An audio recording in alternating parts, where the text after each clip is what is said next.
Alam niyo, hindi ko na rin mag-gets yung logic ng mga kakamping, sa totoo lang.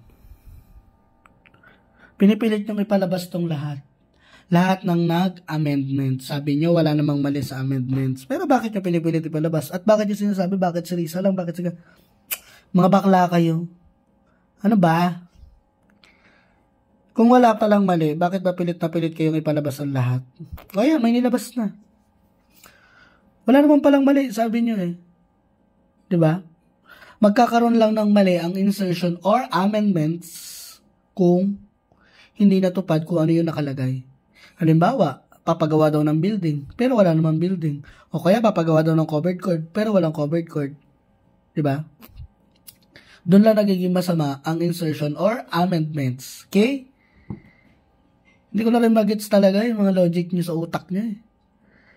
Ganyan ba binabayaran sa inyo?